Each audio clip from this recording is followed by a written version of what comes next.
Good morning and welcome to Truro School Speech Day 2021. Hi, I'm Chloe Lansdowne and welcome to the Sir Ben Ainslie Sports Centre here at Truro School for our annual celebration of another busy and successful academic year. And indeed, what a busy year it's been. So let's take a look back at some of the highlights.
A brief look at the many varied successes and achievements of the past year.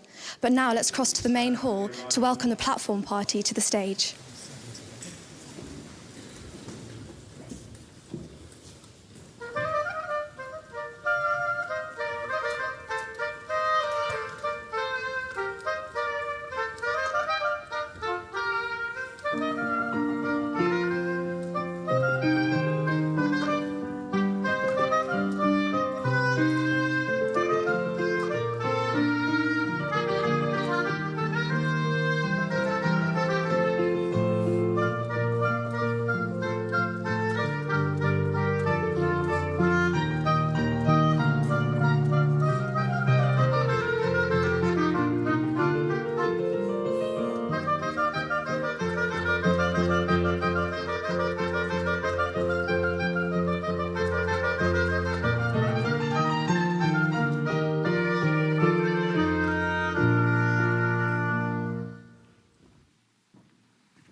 A very, very good morning to you all. Please do sit down. Feel free to remove your jackets, should you wish. And before I ask the chaplain to say a prayer, can we all welcome the arrival of our Upper Sixth leavers?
Good morning. Let us pray. Lord, in the Bible you call us to live abundant lives. Today we come together to celebrate all that happens in the life of this school, all that has happened in spite of the pandemic, all the lessons that have been learnt, all the adventures and activities we have been involved in, all the music, sport, drama, hikes and excursions we have enjoyed. We are here to recognize all that every pupil has achieved in the course of the last year and those who have excelled in different things. We've also come together to give thanks for all those who have made all these things possible. Our parents who have watched over us, fed and clothed us, and enabled us to come to the school. Our teachers who have taught us with patience and skill so that we have grown in knowledge and wisdom.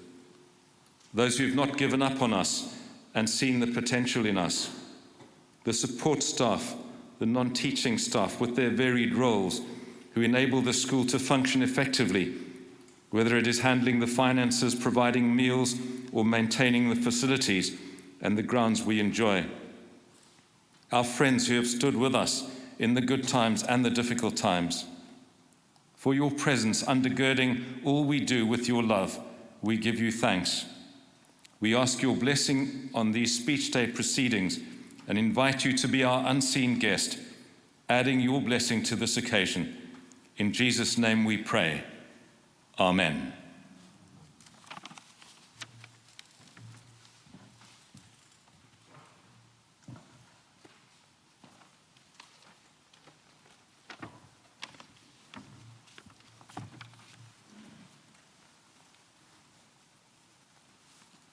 Well, what pleasure it is to be in one place celebrating Truro School and all involved. Who would have thought 2 years ago that to achieve what we have today in its limited and relatively restricted form, represents an achievement beyond most people's dreams.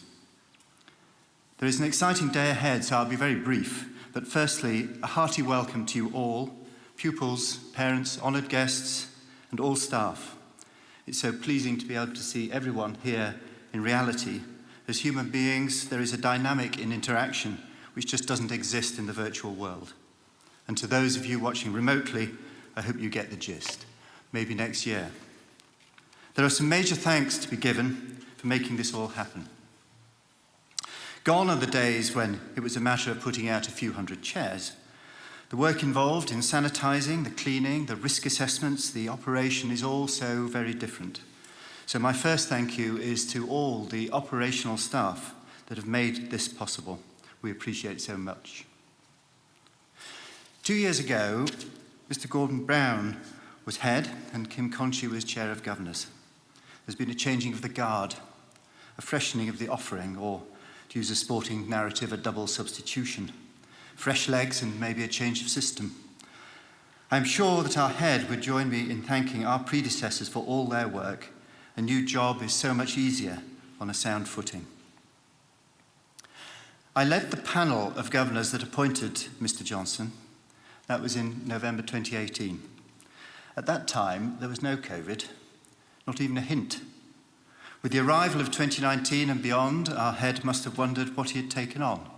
His first headship, a move to Cornwall, no ability for him or his family to get to know people in person, and the need to lead a school in a way that had never ever been done before. Well, we've certainly found the right hand for the right glove. Our head has led the school in an exemplary manner. The communication has been open, the organisation ordered, and the performance of the school excellent. Throughout the year, Mr. Johnson has led the school with authority and immense commitment, taking the weight of responsibility with broad shoulders. We are, though, so conscious of the difficulties and challenges and the toll that they have taken. I've seen the grey hairs develop.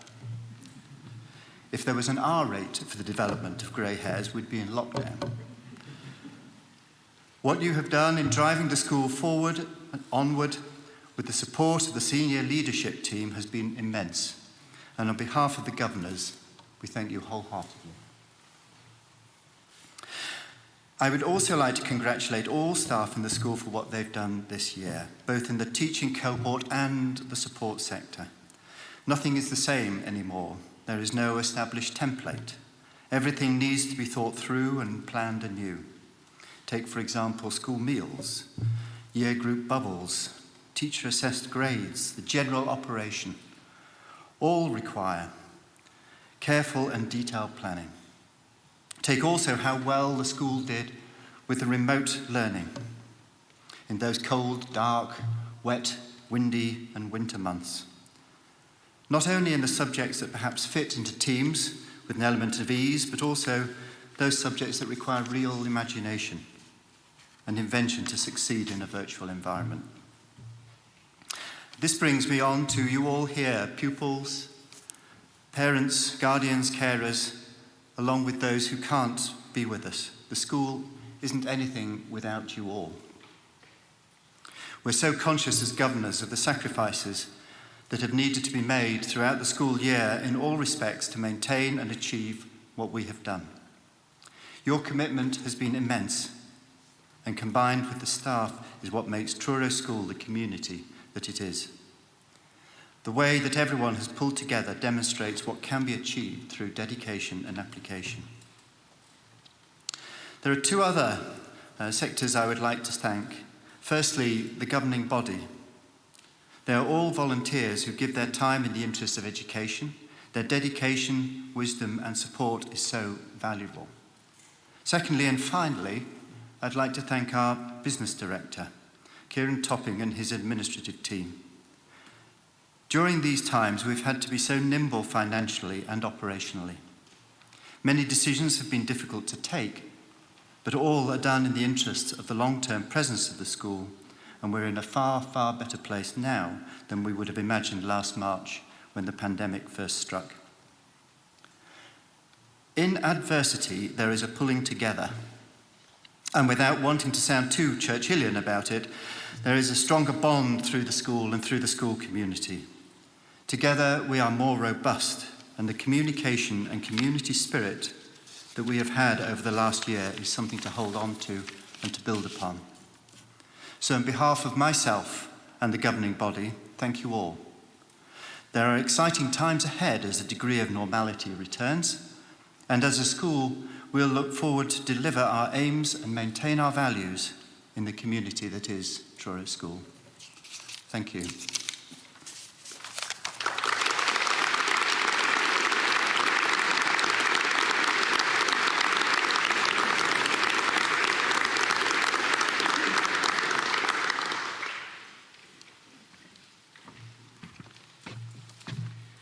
Thank you very much, Richard, and Aubin as well. And welcome to you all. It's very nice to meet some of you. We are in many, many places today, but we gather as one community.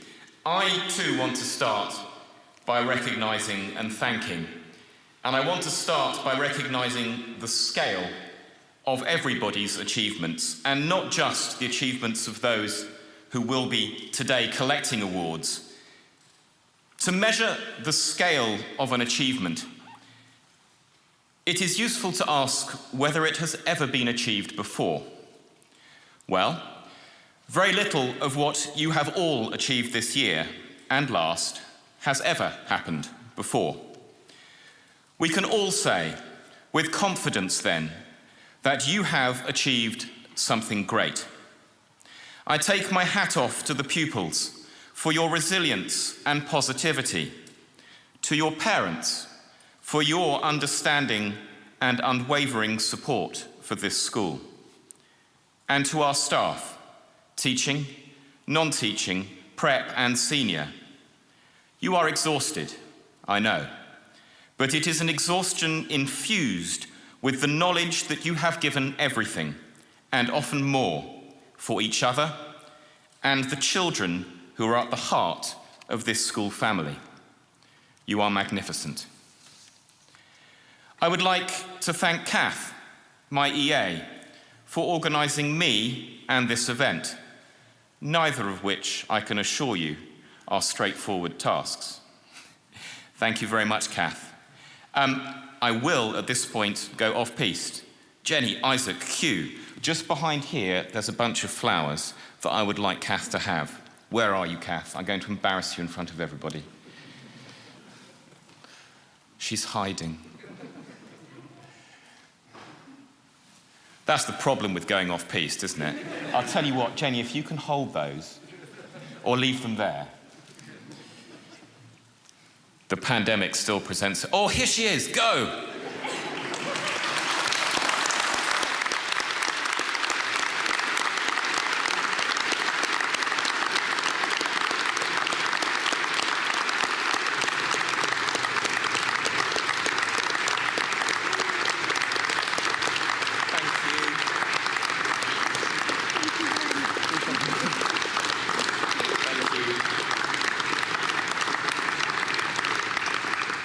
Advantage is if we now run slightly late, I've got a really good reason.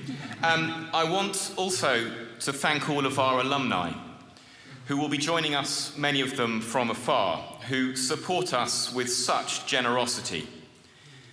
I want to thank my leadership team and the governing body, whose industry, experience, humour and wisdom have been integral to our collective successes. And I do also want to thank my predecessor, Andrew Gordon-Brown, who is here today and who steered this great ship to a position of such strength that it has not just ridden this storm, but been able to navigate forwards with purpose. Thank you all. There are 3 departing colleagues about whom I wish to speak too.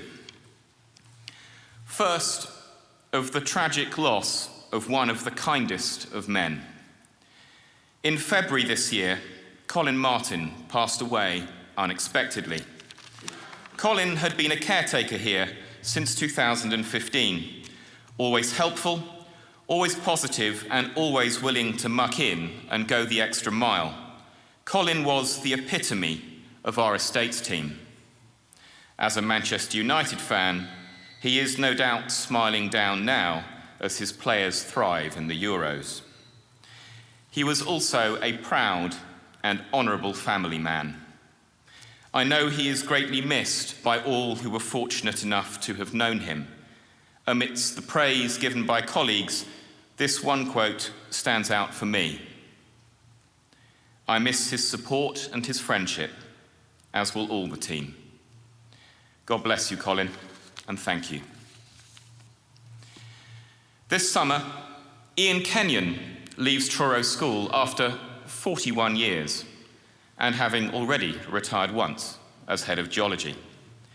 He has inspired pupils and colleagues alike to pursue careers in engineering, in geology, and the mining sector. He has been instrumental to the building of one of the most successful geology departments in the country, as recognised by the Geological Society of London, and indeed the Good Schools Guide. We are blessed to house his ferociously and lovingly cultivated collection of rock, mineral, and fossil specimens that support university research and fire the curiosity of our pupils. He is a humble, wise, and intelligent man with a very used wardrobe of rainwear and an encyclopedic knowledge of geology. Ian, you will be missed, and we wish you a well-deserved, long, and happy retirement. And Jane Grigg, our Director of Admissions and Development. Jane has lived and breathed Truro School since 1992. I was doing my A-levels in 1992.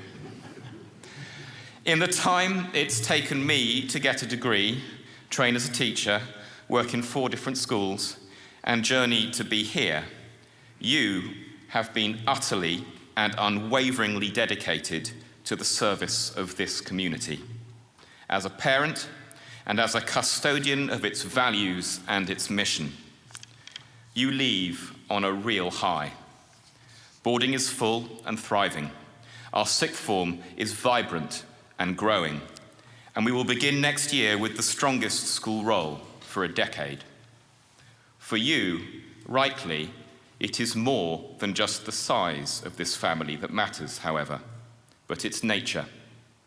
You champion and actively promote means-tested access to our school, and you are responsible for an incoming first-year cohort this September that is, for the first time in our history, equal in numbers of boys and girls.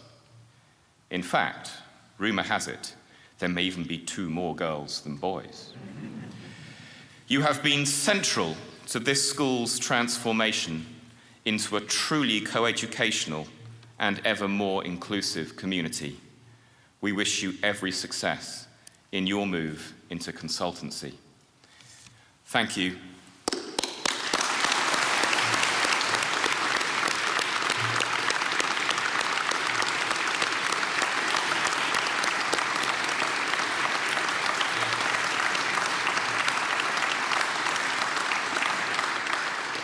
I am asked regularly about what this must have been like as a first year here, and how strange it must have been. True, the challenges have been a little different to those I anticipated in November 2019, when Richard called me as I sat on a train departing Truro station to return to London. Yet, however odd aspects of this year may have seemed to all those of you who know Truro School when it is normal, we also know that the ethos, the values, and the purpose of this school cannot be dimmed by a pandemic.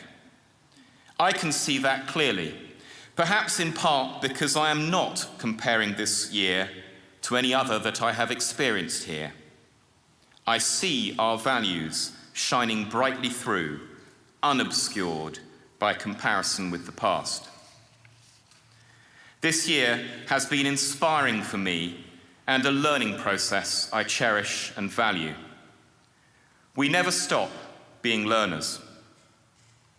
10 years ago, having already been a teacher for over a decade, I read a book that changed the way I thought about education. A book that in some ways I now credit with beginning an educational journey that has thankfully brought me here. The author is Guy Claxton, and the book is simply called What's the Point of School? And at this point, I'm checking my colleagues to make sure they're noting it down.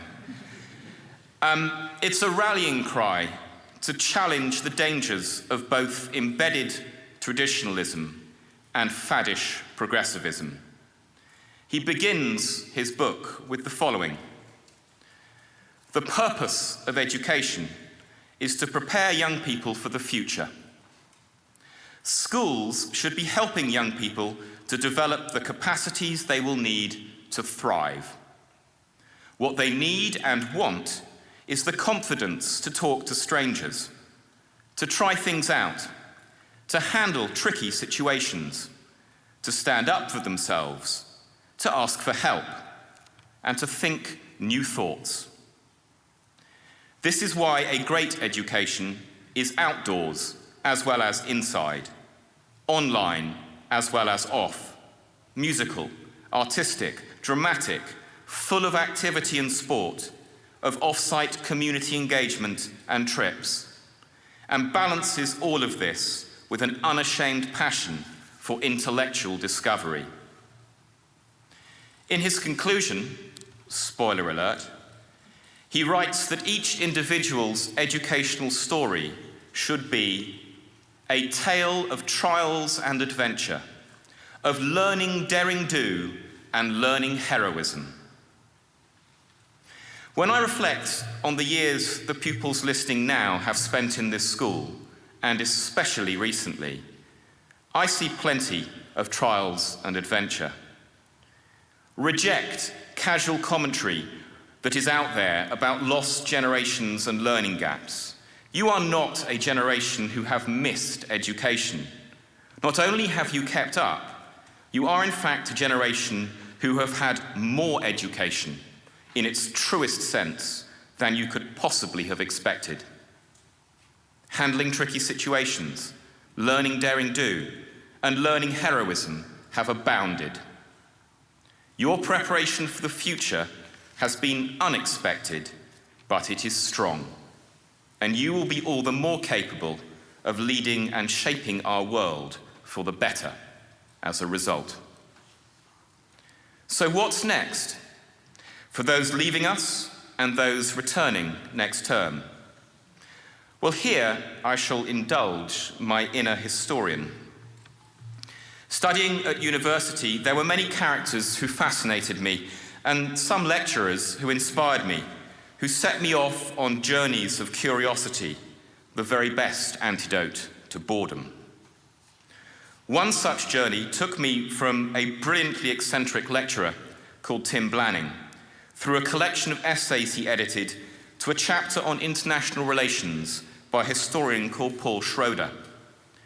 I was expecting a rather dull read, another tired telling of what historians like to call the long 19th century, the gap between the romance and colour of the Napoleonic Wars and the tragedy and endless mud and poetry of the First World War.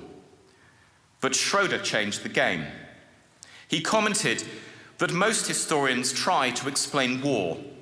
They search for the causes of conflict, of unrest or discord, as if peace was somehow a passive, neutral setting. A much more interesting question, he suggested, was to ask why peace happens and what makes it endure. What are the conditions and causes of mutual respect, of well-being, and of championing rather than challenging difference? Because when we understand that, we are empowered to promote it and to thrive.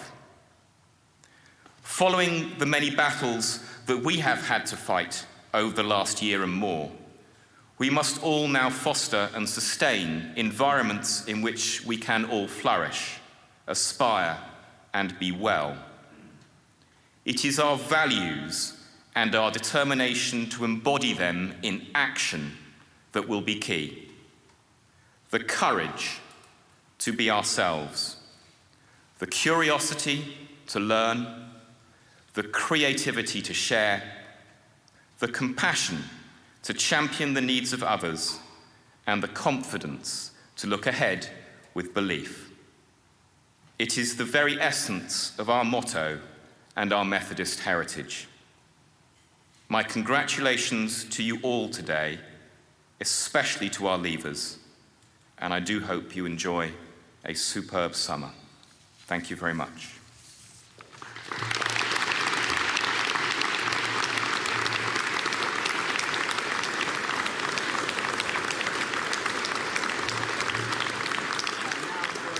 Dramatic interlude.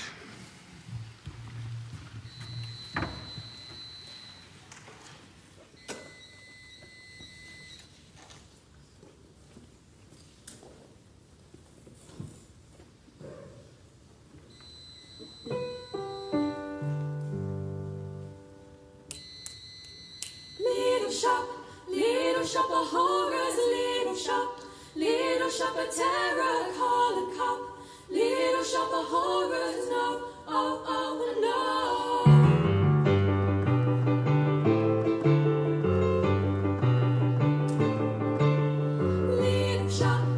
Little shop of horrors, little shop of terror, call a cop.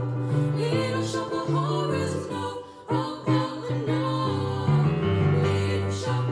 Little shop of horrors, bop, shabop. Little shop of terror, watch 'em drop. Little shop of horrors, no, oh, oh, no. Shing-a-ling, what a creepy thing to be happening. Look out. Shang-a-lang, you show the storm and drag in the air. Sha-la-la-la, stop and break your arms, don't you move a thing. You better, I'm telling you, you better. Tell your mama something's gonna get her. She better, everybody better beware.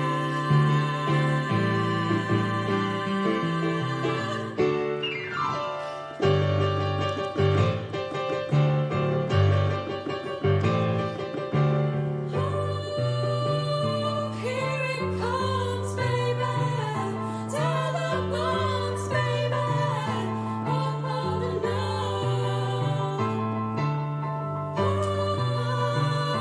Hit the dirt, baby. Run along, baby.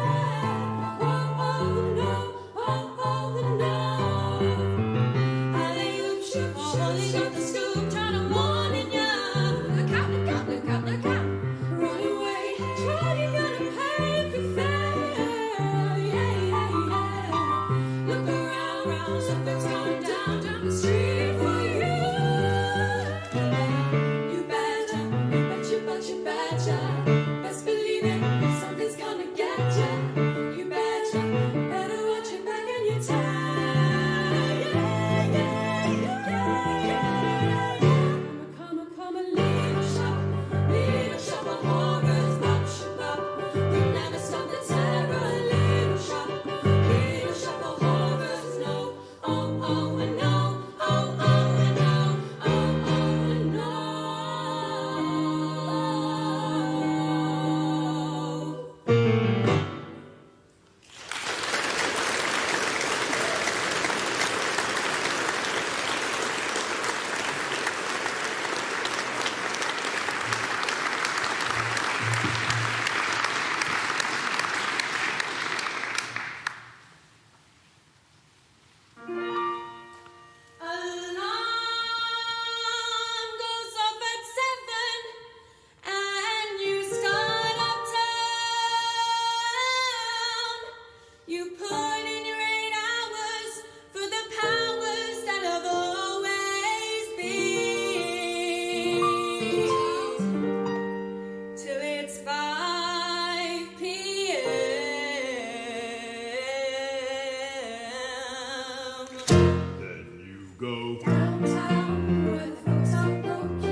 job. Sweet black floor kid. I started life as an orphan, a child of the street here on Skid Row. He took me in, gave me shelter, a bed, crust of bread and a jar. Treats me like dirt, calls me a slob, which I am. So I live. That's your home address, you live. Downtown. When your life's a mess, you live. Downtown.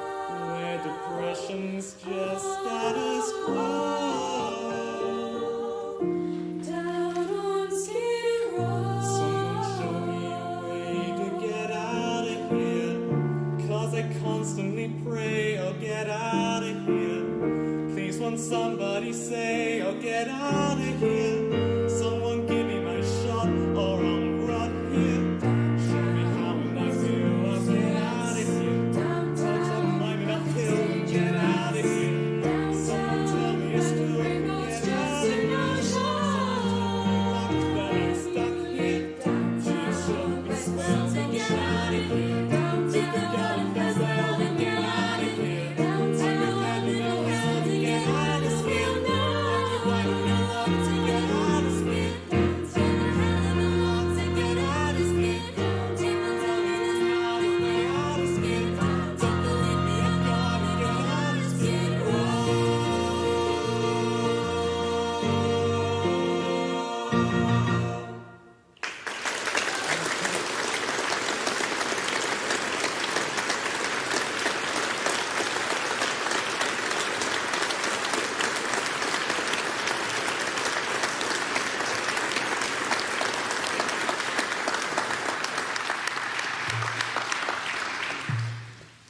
Superb.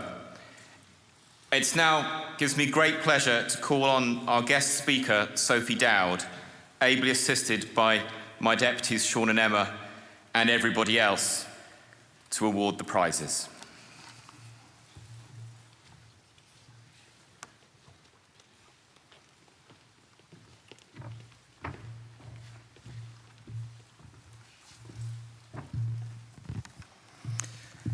We start the prizes with the form prizes. Tutors in the 1st to 3rd year, working with the head of year, award 2 prizes per form, 1 for effort and 1 for attainment. These are awarded for sustained overall attainment and commitment and effort in all subjects throughout the whole academic year. It's my pleasure to invite the heads of years to present their own prizes, starting with Mrs. Cathrine McCabe, head of 1st year.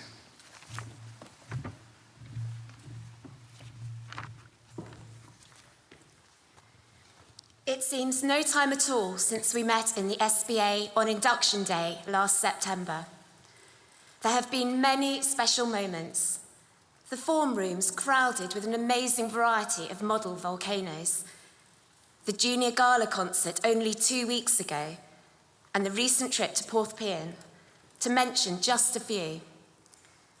The tutors and I have found it so hard to pick out prize winners when so many of the year have worked hard and had many achievements.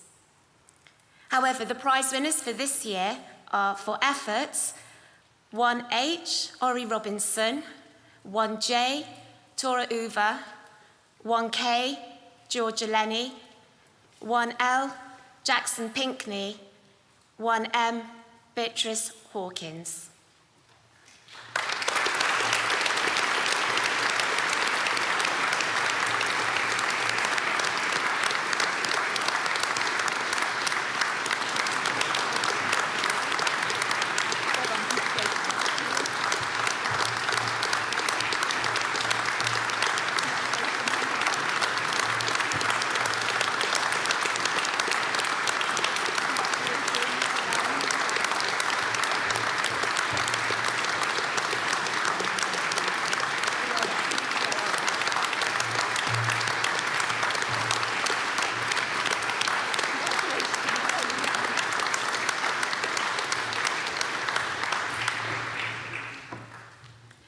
And for attainment, 1H, Evie Dark; 1J, Dylan Sue. 1K, Florence Maguire. 1L, and the Rowe Award for Community Service, James Elkins. 1M, and the Jane Emmons Library Prize, Ella Meir.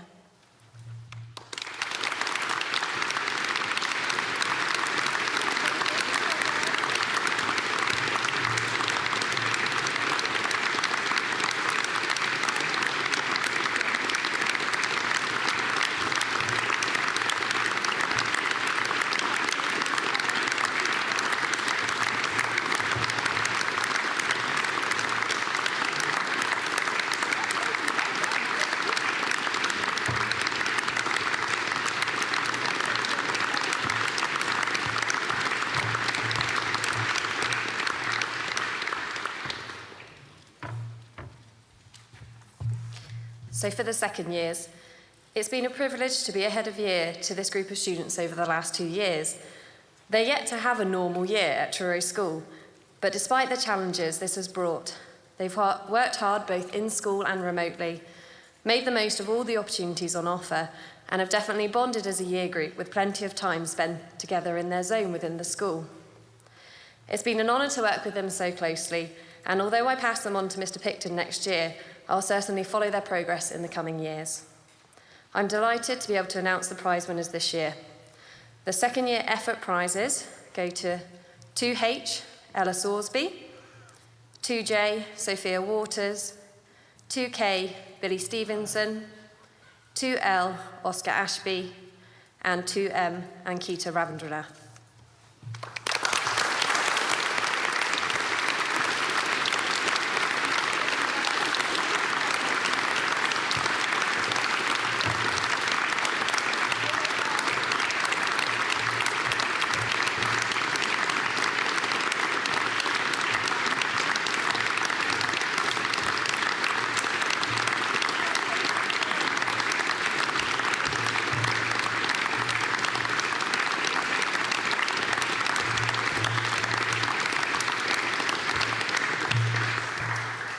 Second year attainment prizes go to 2H, Bella Mount, 2J, Sam Bayliss, 2K, Sophie Dickinson, 2L, Harry English, and 2M, Celia Gill.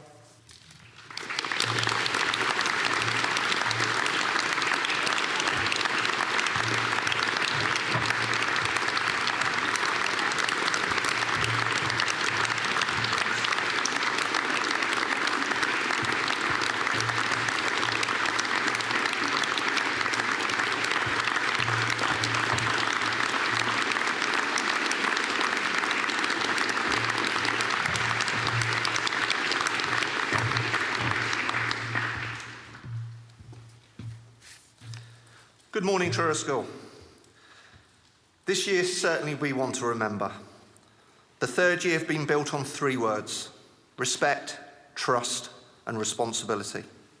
We as a tutor team have managed to challenge our pupils to demonstrate they can step up when required. This was never more evident when on the D of E and most recently World Aims walking along the beautiful Cornish coastline. The amount of people who commented about the politeness of our pupils made me and the tutor team extremely proud. Of course, our pupils will occasionally get things wrong. However, if they're able to apply a little bit of the following line, they will develop into wonderful young people. Forget the mistake, remember the lesson. Do not dwell on what is wrong, move on, and remember what you have learned. Congratulations, third years. You have coped with so much, but you have learned so much more. I'm delighted to be able to award the prizes to the third year for effort to 3G, Oscar Littleford, 3H, Sam Bishop, 3J, Lulu Bassett, 3K, Cyrus Nung, 3L, Olivia Spence, and 3M, Libby Ricks, who unfortunately can't be with us, but I know will be watching from home.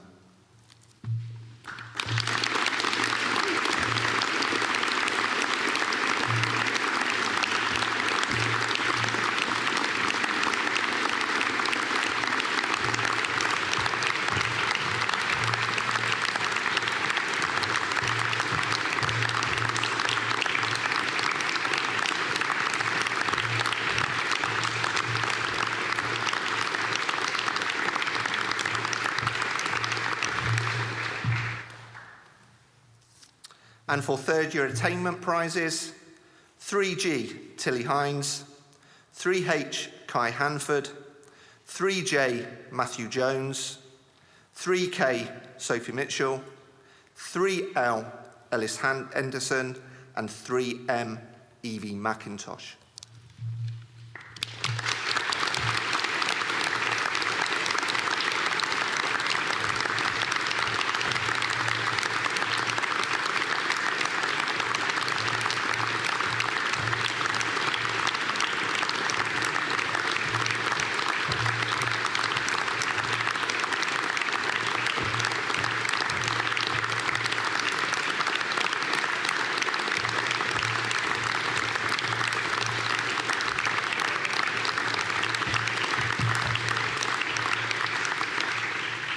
I hope you all have a wonderful summer.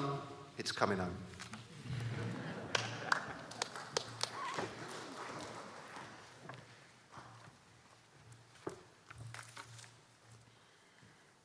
I have been enormously proud of the fourth years over the last 3 terms. Lockdown during a GCSE year was never going to be easy, but they've responded to the inevitable challenges with tenacity, resilience, and humour, and it was utterly joyful to welcome them back to school in March.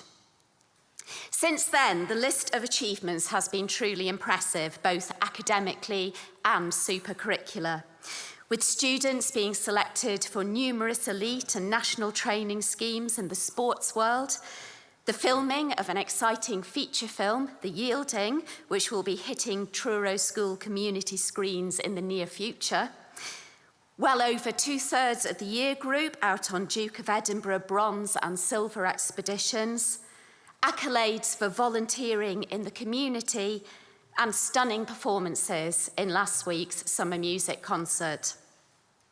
It gives me very great pleasure to announce the following subject prizes. For art, Sammy Ovenden Hope. For biology, Amy Brown. For chemistry, Jack Shearer. Computer science, Jessie Elliott. And design and technology, Sam Stevenson.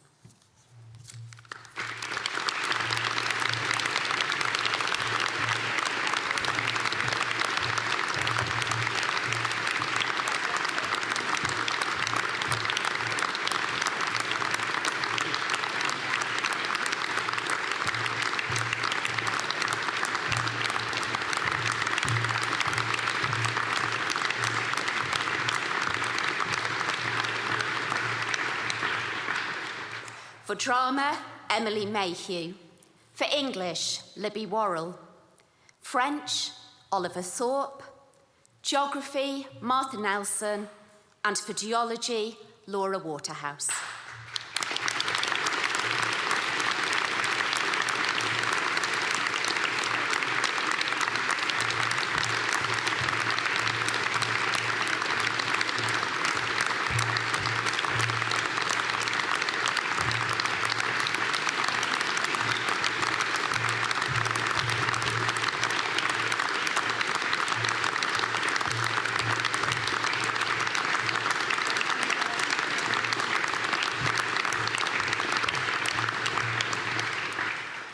For German, Luke James.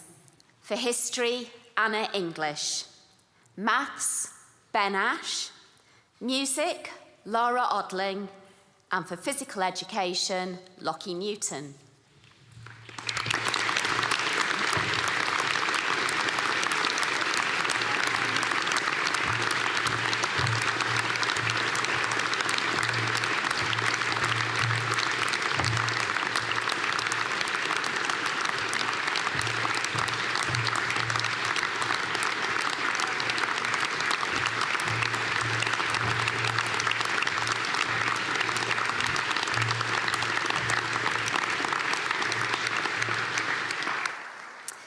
For physics, Lucas de Glattingley-Hogg. For religious studies, Tara Scully. And for Spanish, Briar Gemmell.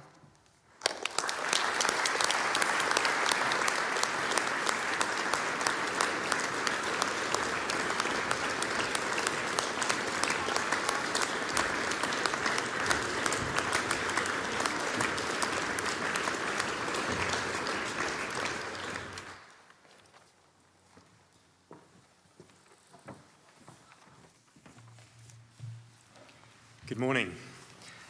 As head of fifth year, I could not be more proud with the manner in which the group has navigated the unconventional GCSE awarding systems this year. They have shown patience and understanding, drive and grit, focus and determination. All of the students in the fifth year are worthy of our applause today for their endeavours pre and post assessment phases. I wish them all the very best of fortunes into further education. It is my final duty, and indeed a great honour, to read out the prize winners from the fifth year. For art, Emily Trendle in absentia. For biology, Jack Mann in absentia also. For chemistry, Maya Bessel. For computer science, George Henderson. For design and technology, George Wright. For drama, Chloe Lansdowne. And for English, Evie Harrison.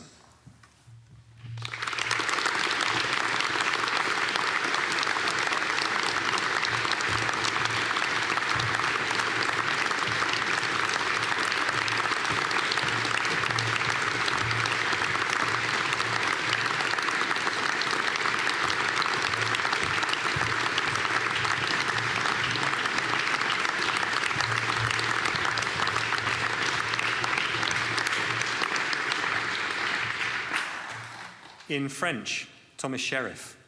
In geography, Oliver Jones. In geology, Heidi Machin in absentia. In German, Kobe Kellett. In history, Max Spivey. And for maths and the Troman Shield for outstanding achievement, Saumya Sen.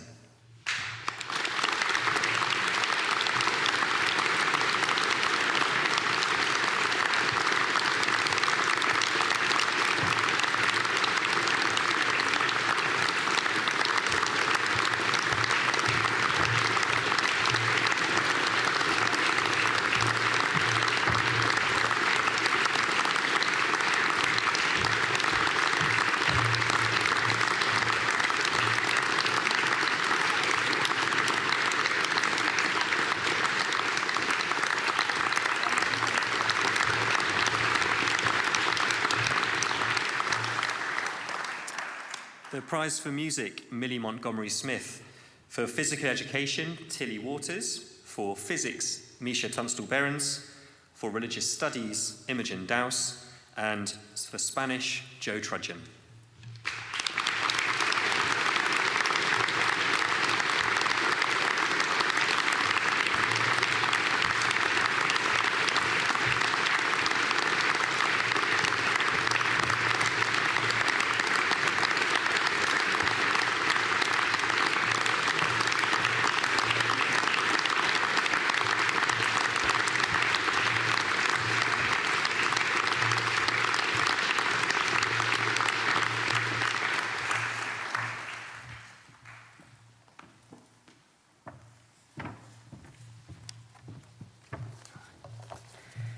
It would be easy to assume that this academic year would be characterised by all the things that we have gone without.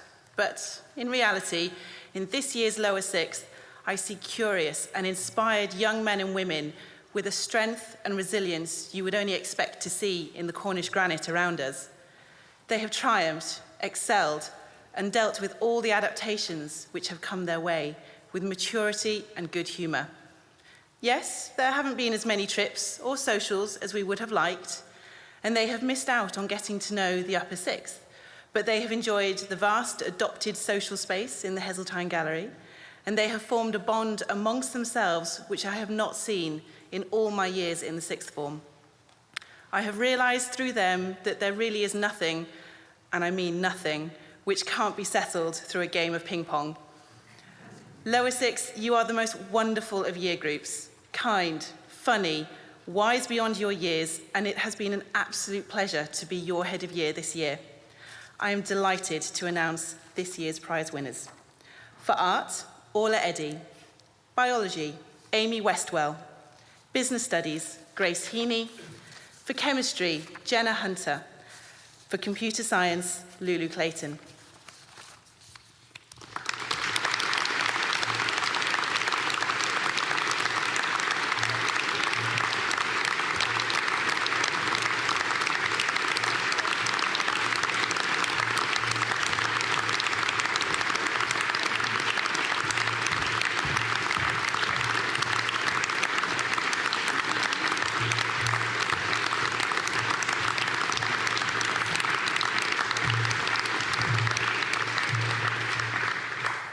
For design, Ollie Newman.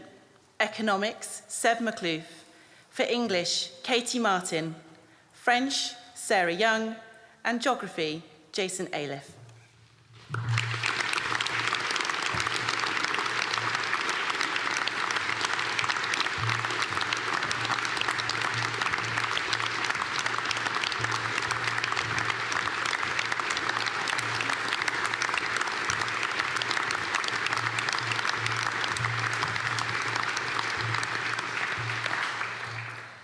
Geology, Izzy Lee.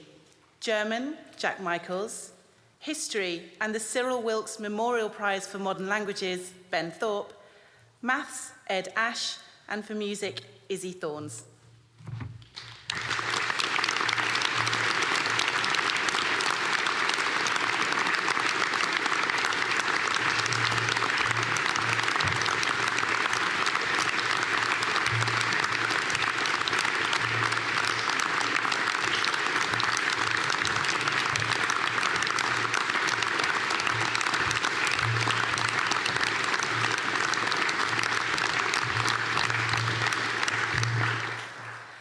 For physical education, Isaac Murray.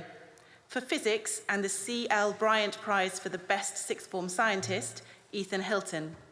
Psychology, Roisin Watson. For religious studies, Gabriel Bradbury. Spanish, Lara Williams. And for theatre studies, Poppy Alistair.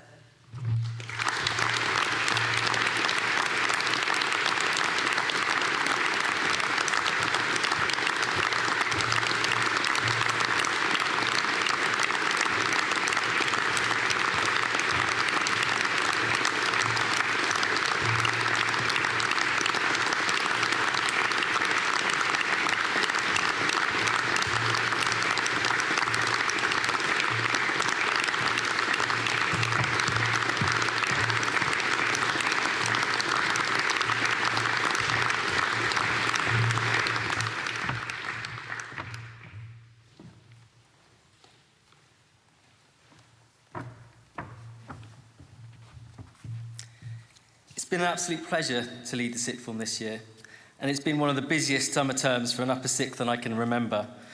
So well done for powering through and taking it all in your stride. I've been so impressed with how you've all coped with the ever-changing landscape of being in school for face-to-face teaching, then working remotely, then back in school for face-to-face teaching, then the 3-phase assessment, and then there's not to mention the bridging courses at the end. Working alongside you, day in, day out, seeing your smiling faces, or mainly seeing your smiling eyes behind your masks, has made a difficult year so much more manageable. Ordinarily, we'd have the opportunity to present colours earned to students at an assembly in the last few weeks of terms. That's not been possible in these COVID times, so it's a great pleasure that today I announce the colours winners within the upper sixth. These will be sent out in the post to you, so you don't need to get up. Senior full colours in drama go to Lara McBlain and Alex Azimatov. Senior full colours hockey to Sam Stonebridge and Archie Worrell. Senior full colours netball to Jess Batesum. Senior full colours rugby to James Ball, Charlie Chilcott and Brad Davies. Senior half colours rugby to Josh Moses. Senior full colours fencing to Max Cromie. Congratulations to you all. Congratulations to you all. There will be some additional colours which we will announce alongside the subject and school prizes that follow.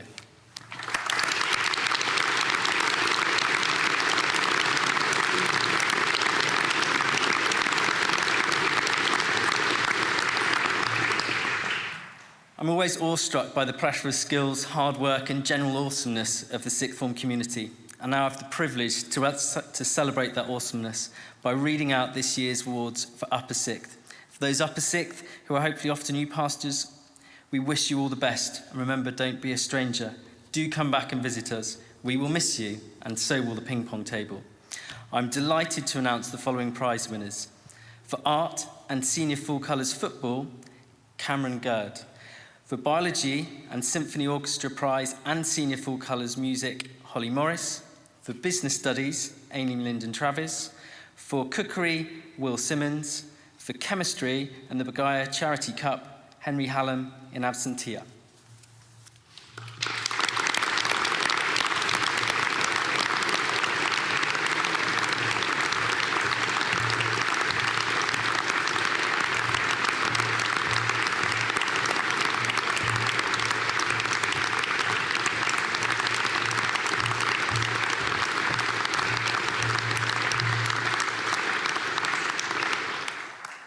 For computer science, Lorenzo Tazzolari in absentia. For design technology, Tom Fawcett. For economics, Jessica Fisher in absentia. For English and joint award winner of the Henry Doherty Cup and senior full music colours, Lucy Mitten in absentia. For extended project qualification, Phoebe Walker. And for French and senior full colours fencing to Roman Norris.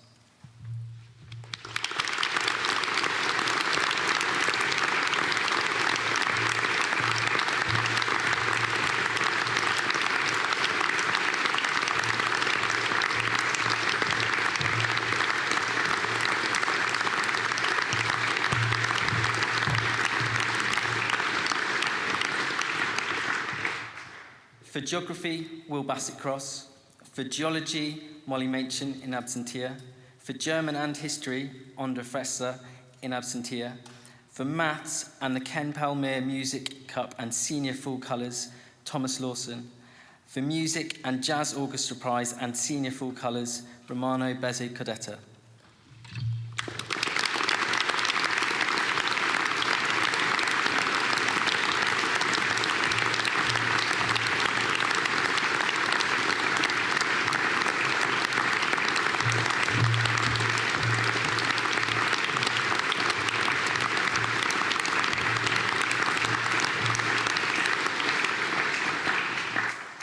For physical education, Harry Reynolds in absentia. For physics and senior full athletics cross-country colours, Benji McCartney. For psychology, Rohan Savani. For religious studies and senior full colours drama, Jenna Kerridge. And for theatre studies and senior full colours drama, Stephanie Blair.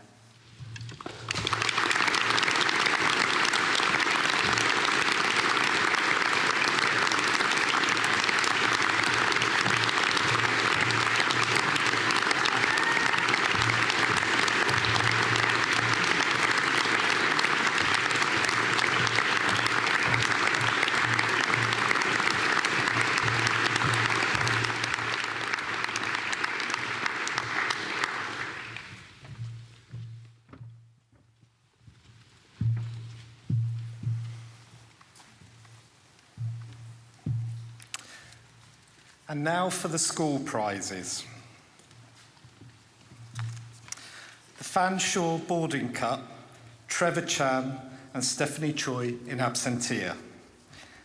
Outstanding service to school sport and football and rugby senior full colours, Josh Allister.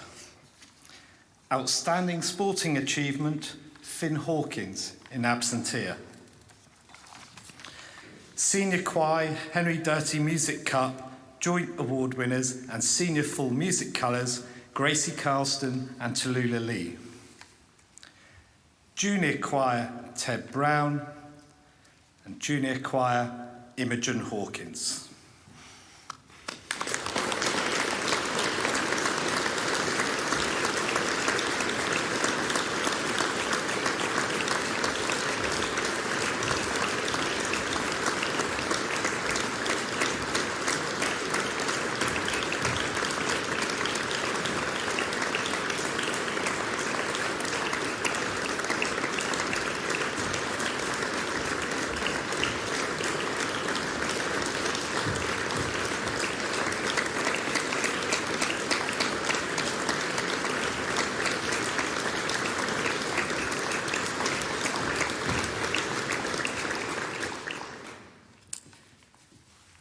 Junior Band, Jonathan Taylor. Junior Orchestra, Martha Falls. The Jacobs Prize for Accompaniment and Senior Full Colours for Music and Football, Alfie Lobb. The Creed Cup for Drama and Senior Full Colours for Drama and Music, Monty Ricks in absentia. The Burrell Cup for Drama and Senior Full Drama Colours, Matt Sinkins in absentia. And the Junior Prize for Drama, Acting, Johanna Vivian.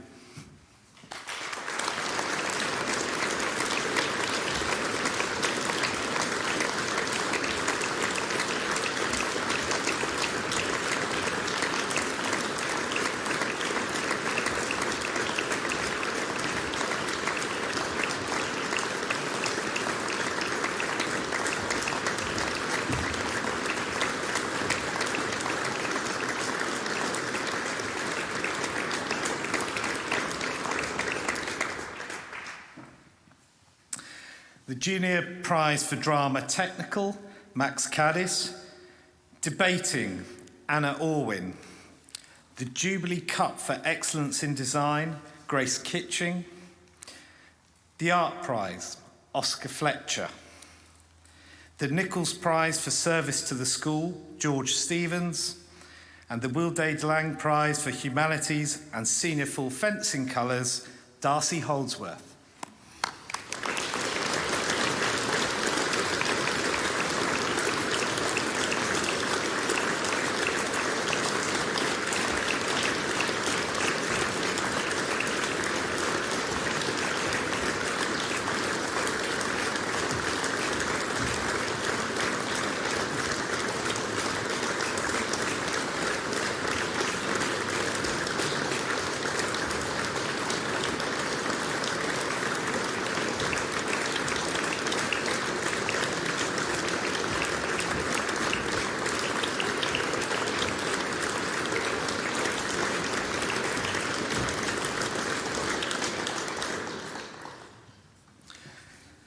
The Lord Miners of Truro Cup for Grit, Senior Half Colours for Debating and Senior Full Colours for Drama, Charlotte Gordon-Brown.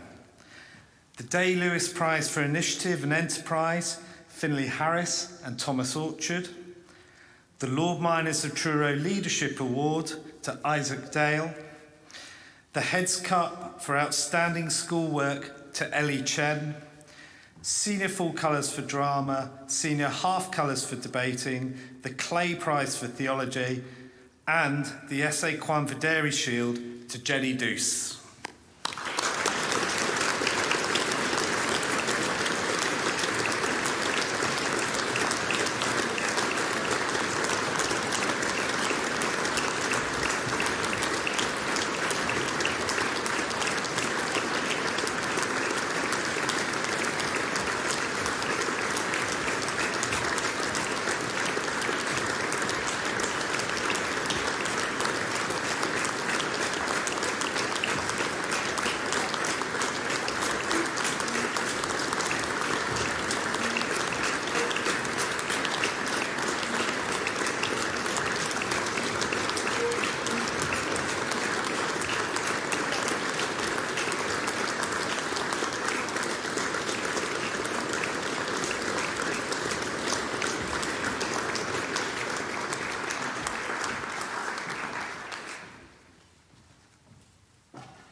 Glasses can get. Sorry, did I say that out loud? I apologise. And now, well, not and now. Well done, everybody. And now, for the biggest prize of all, I mean, literally the biggest prize of them all, the Opie Shield. This is awarded every year to the house that has collected the most points over the year. And it reflects the activity and endeavour of our whole community, therefore, which is what makes it so special. House points have been gained via all manner of creative activities and means, including, of course, Sports Day. So here we go. In fourth place, with 157 points, Wicket House. I can hear the sniggers.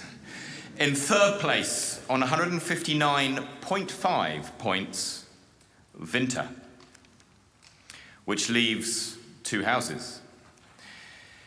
Second place house scored 171.5 points. The winning house scored an absolutely immense 204. Second place, School. First place, Smith. Well done, Smith.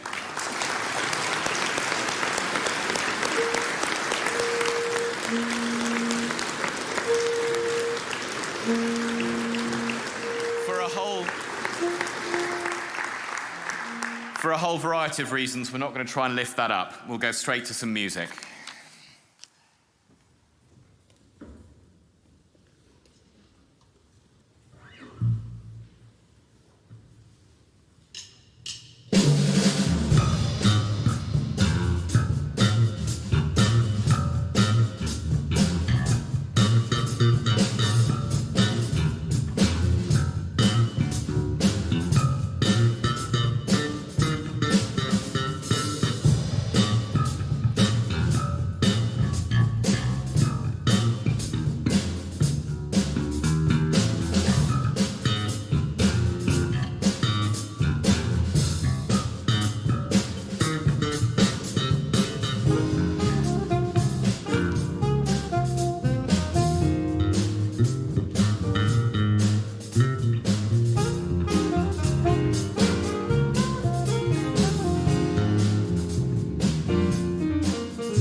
Thank you very much. It now gives me great pleasure to invite Isaac and Jenny on stage, our head boy and head girl.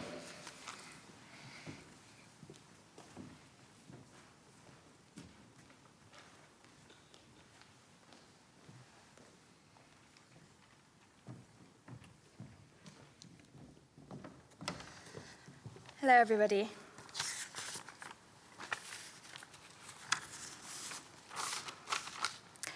I feel as though my time at Truro is naturally divided into two parts. First to fifth year, and then the past 2 years of sixth form, because they are so very different. I'd have to say that I landed on my feet when I arrived in first year. Not because I did very well academically, because I didn't, and not because I found school life in general very easy, because I didn't, but because on the day I came to take the entrance exam, I met Steph Blair, another terrified 12-year-old who hadn't come from the prep and didn't know anyone. And later that day, I met Zoe May in the dining hall, and we bonded whilst eating biscuits. So I landed on my feet because I had met two wonderful people who would be the best of friends for the next 7 years. The school boasts some incredible opportunities that grow character. I don't think there has been a singular event that built my character more than a particular weekend of my Duke of Edinburgh award. Mr. Doherty walked us into the middle of Bodmin Moor. He then pointed at what he called a flat piece of ground to put our tent, and a bush which looked about half a mile away to take care of all our other needs. This would later involve two of us stumbling in the dark with a head torch, trying to find the bush and avoid stepping in sheep poo. It was a bonding moment, so this I thoroughly recommend as a test of personal endurance and friendship. And as in those moments, you cannot seem to be, you have to be yourself. I tried to make the most of every opportunity, as did my friends. Living very close to school, this meant that I had my friends over quite a lot, so I have to thank my parents, who often found their house was taken over by chaotic teenage girls using every bathroom and mirror available to get ready for the school disco, or leaping across the landing, warming up for that night's performance of West Side Story. Sixth form is an entirely different experience. Everyone tells you how different it is, but you don't really believe it until you're playing Mario Kart with Mr. Williamson. Or have Mrs. Jack get you a cup of tea when you're distraught over an exam that didn't go so well. Whilst sixth form was always going to be different, our experience has been truly unique.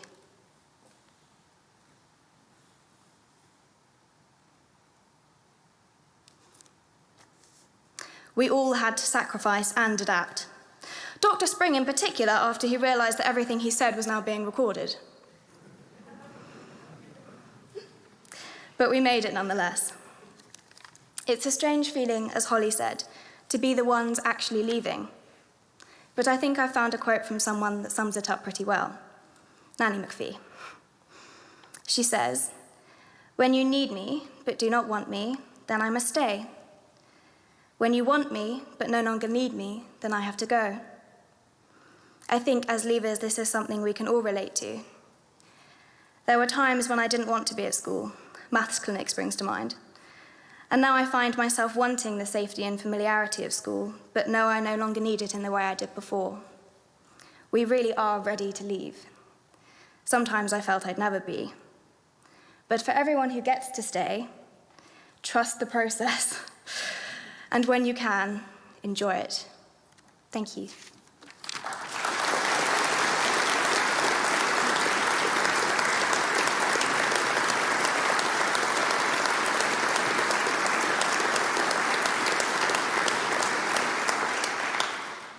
Good morning, everyone.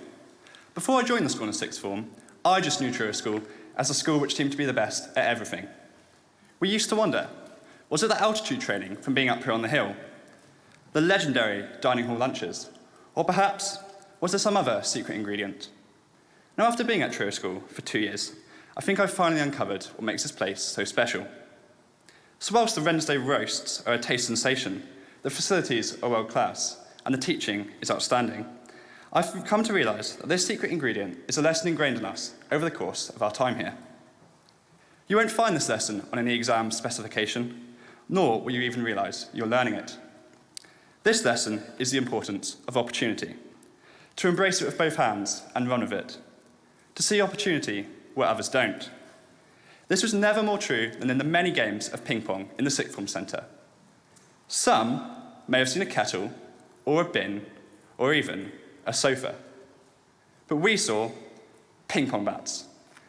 As you can imagine, trying to play ping pong with a sofa is as ridiculous as it sounds.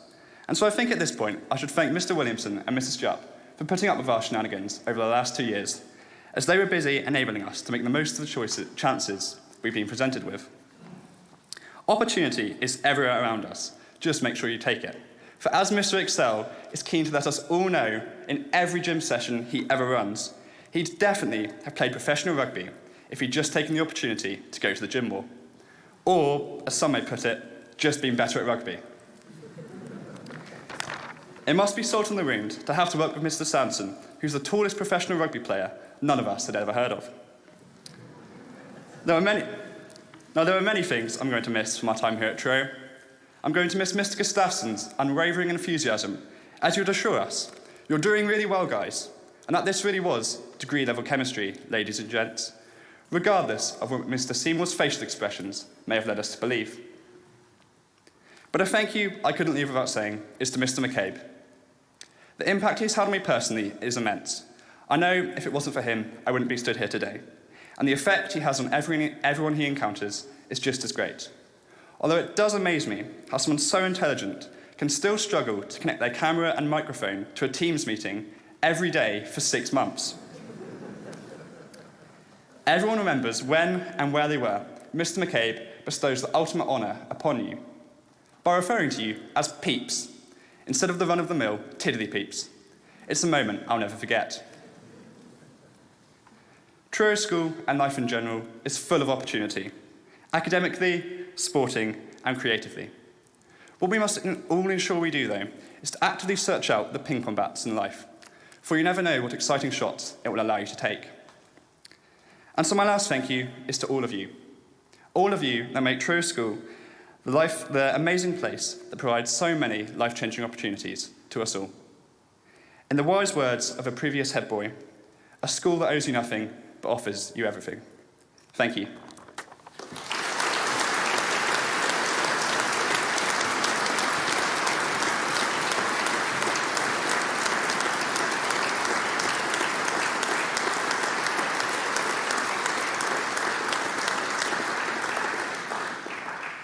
Thank you, Jenny. Thank you, Isaac. I will thank you both a little bit later on as well. It gives me enormous pleasure now to introduce our special guest and guest speaker for today. One of the most exciting initiatives arising from our community this year was the Sing to G7 project, which was not just the opportunity to showcase the enviable talent of our choristers. The partnership of pupils, staff, parents, and community, or indeed to shine a light on issues of global importance. It was, in my mind, most significantly, the opportunity to promote the voice and leadership of youth. It was through this partnership that I had the pleasure to meet and to get to know Sophie Dowd, our guest speaker. Her work with the Y7 and as CEO of the Future Leaders Network is truly inspiring. Sophie, you're very welcome.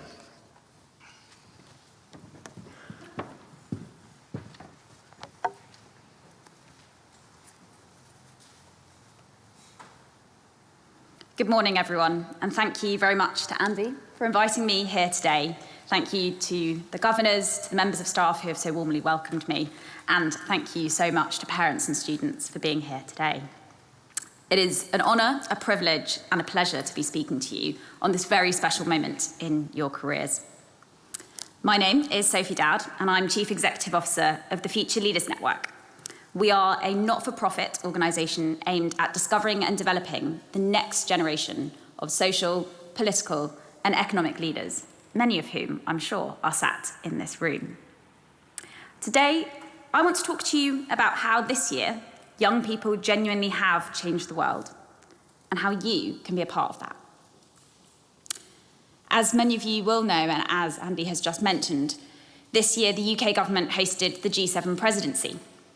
This meant that Boris Johnson welcomed his peers, his world leader peers, casual, from Canada, France, Germany, Italy, Japan, the United States, and the European Union, as well as a few more guest countries, to the United Kingdom. And he chose Cornwall as his place to welcome them to. And many of you will have noticed the world leaders taking place in their summit in Carbis Bay, as well as the International Media Centre down in Falmouth. For many of you, I'm sure, the G7 was characterised by inconvenience, by road closures, by disruption of schools, by the onslaught of national and international media who seemed to eat up all of the pasties around the area. And I can understand why that might be the case. The G7 is indeed a huge affair wherever it lands in the world, bringing together world leaders from the world's 7 most advanced economies. But despite the changing geopolitical landscape, and whatever you may think about the G7 can also be a huge force for good. These world leaders can mobilise billions of pounds at the drop of a hat. They can lead by example by setting ambitious new targets. It is an affair that should rightly be watched by all. But what most people don't know, and what often isn't watched by all, is the fact that the G7 has a youth engagement group, which is called the Y7, and for which I have held the role of chair this year. The Y7, which is short for Youth 7, is there to ensure that the decisions and agreements made by world leaders at those meetings truly represent the needs and opinions of young people. It works by each of the member states of the G7 selecting 4 young people who will represent that country. Those young people will then consult with their peers in their home country. They will develop policy recommendations on their behalf. And then finally, they will present those policy recommendations to G7 world leaders. Do you want to know why I think you haven't heard of the Y7?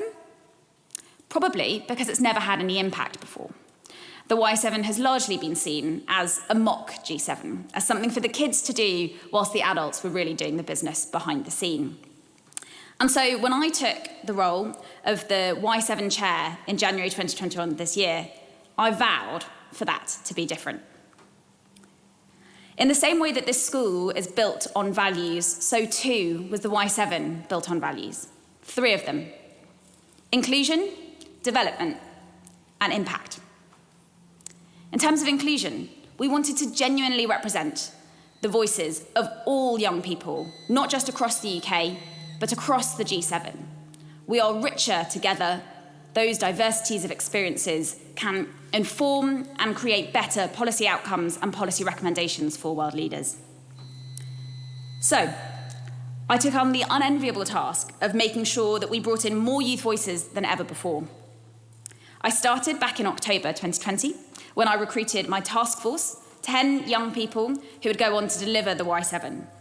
All of them under the age of 25, all of them doing this alongside full-time jobs, full-time education, doing this because they wanted to make a difference. I selected 20 young people to form our youth forum, young people whose voices typically aren't heard in decision-making processes.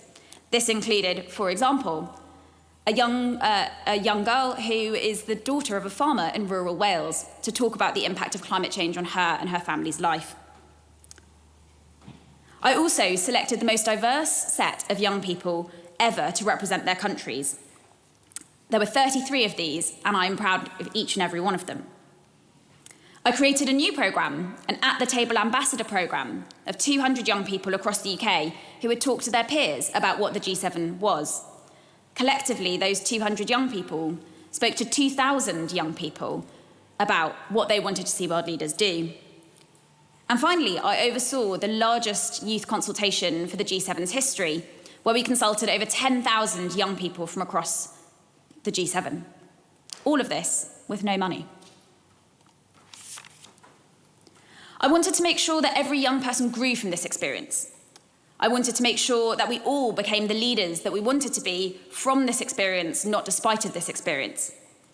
I therefore secured high-profile speakers to support each of the individuals, including Sir Jeremy Farrar. You might have heard of him on BBC Radio 4 occasionally. He mentored our health delegates. Baroness Martha Lane Fox, the co-founder of lastminute.com, mentored our digital and technology delegates. These incredible high-profile individuals gave up their time because they believed in what we were talking about. They believed in young people and wanted to support them to get the most out of this. And my team created a 9-week-long training programme to equip the young people who took part in the Y7 to have everything they needed to succeed. Why do all of these things matter? Because those two core values were crucial to us achieving our third. Inclusion and development were absolutely pivotal in ensuring that we had impact. And I was reflecting on what Andy said earlier, that the measure of success is whether the thing that you are trying to achieve has ever been achieved before. And I can say completely confidently that we achieved something quite special.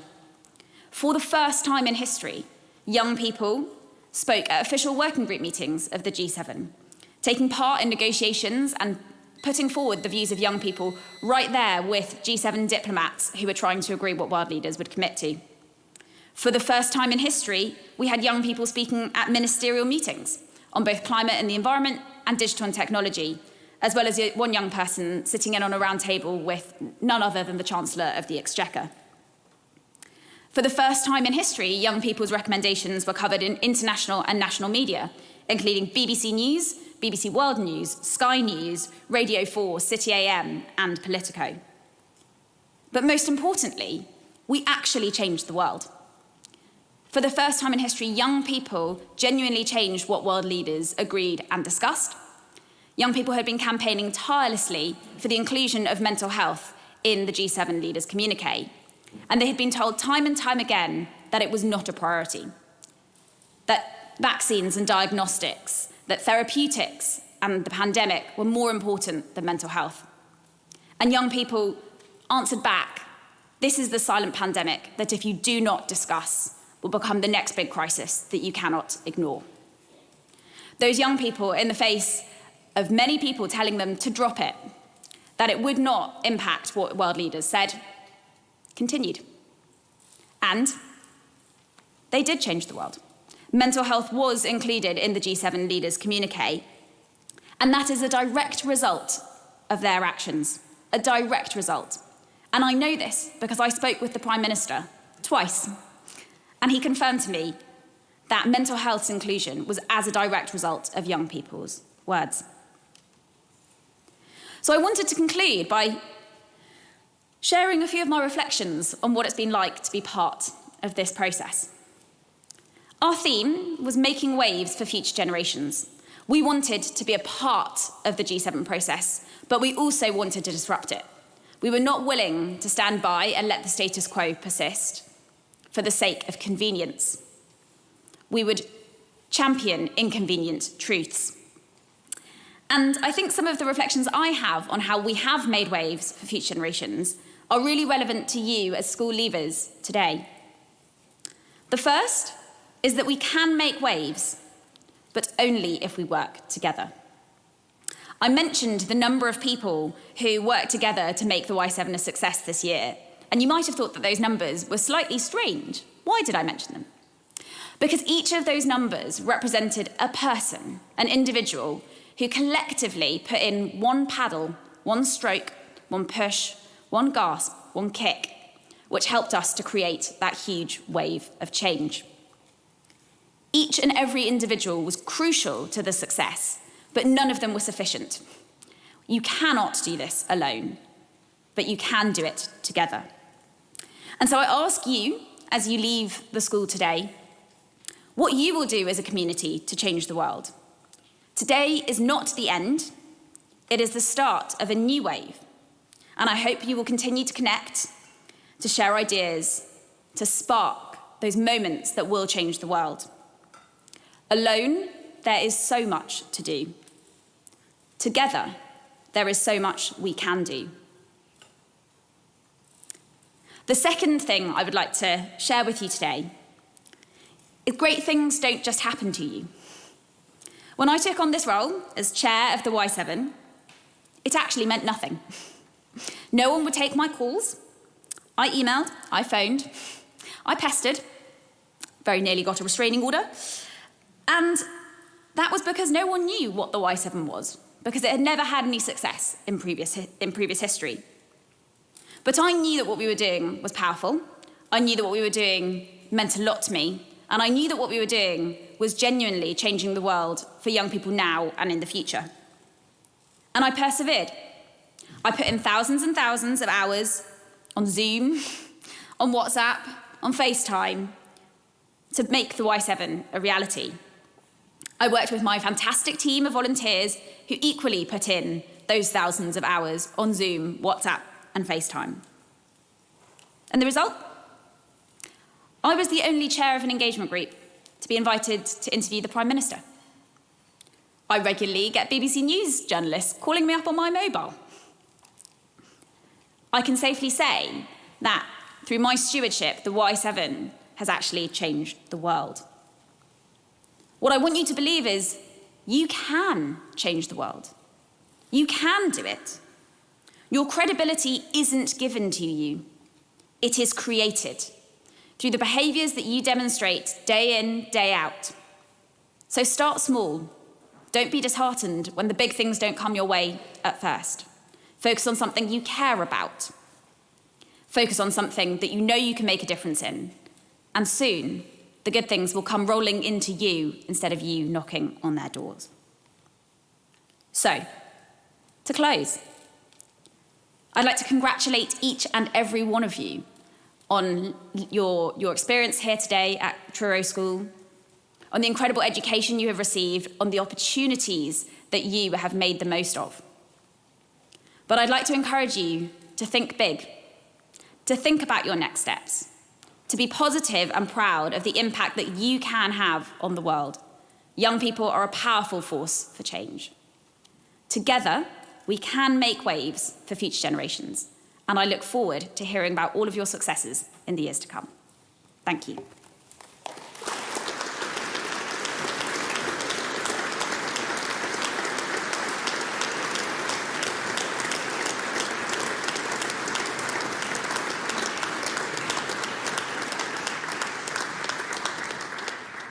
We'd like to thank Sophie for her incredibly inspiring and motivating words, and as a gesture of our gratitude, we have a gift we'd like to present you. Thank you very much. Thank you. Thank you.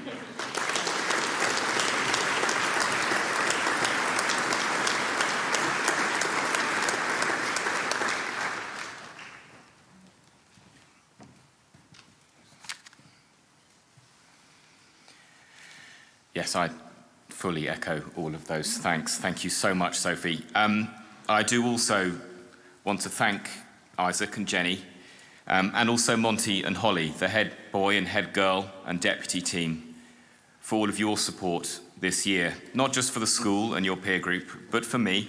This is a personal thank you, as well as a collective one.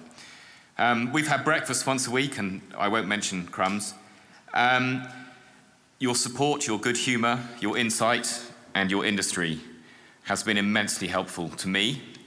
You have been a vital part of the team that's helped me to settle in so happily here. And you're a credit to yourselves and the school. I heard a rumour that in the past, the head boy and head girl team, or the head boy and head girl, have not ever had a permanent memento of the roles that they have, that they can keep. And I'm going to change that. So I'm not quite sure where they are, but I do have something for each of you, which you don't have to consume or get rid of, but you can keep. Now, oh, it's over here. Come on.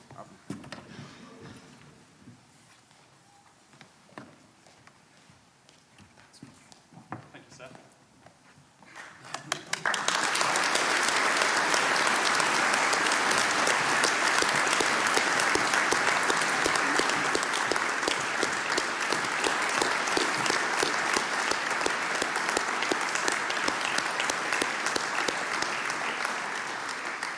And thank you to my spies. Selecting our new prefect team and head prefects has been an absolute privilege. The quality of applicants was extremely high, and I can honestly say that the day of interviews was one of the most enjoyable and uplifting days of my time here in this school thus far. So today I have great pleasure in announcing that our new head boy is Ben Stone. Our new head girl is Lara Williams, and Ben and Lara will be assisted by their deputies, Seb McCloof and Lulu Clayton. Ben can't be here today, but I would ask the other three of you please to stand up and take a very well-deserved round of applause.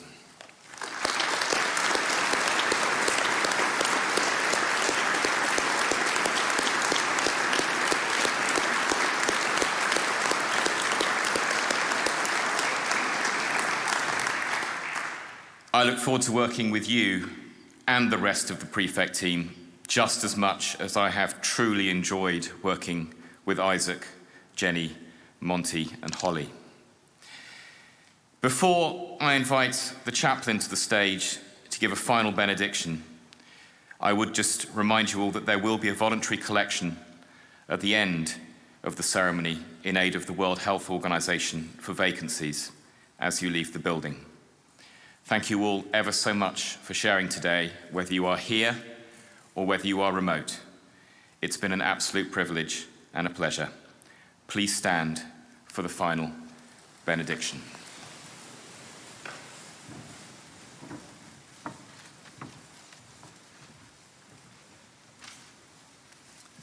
And now may the grace of our Lord Jesus Christ and the love of God the Father and the fellowship of the Holy Spirit be with us all this day and forevermore. Amen. Please be seated.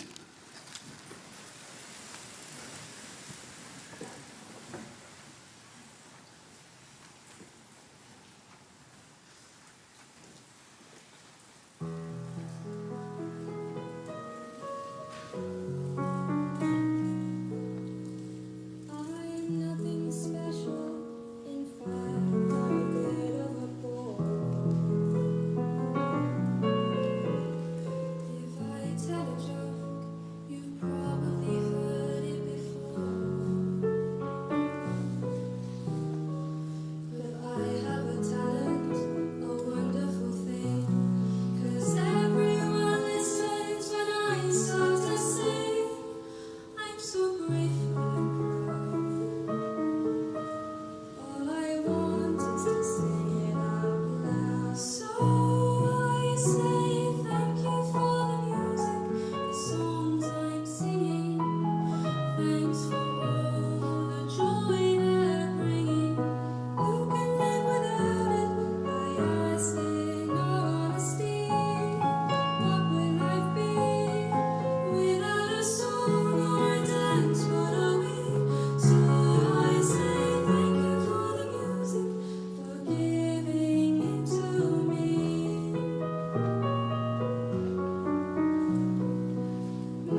Please would you stand for the departure of the platform party?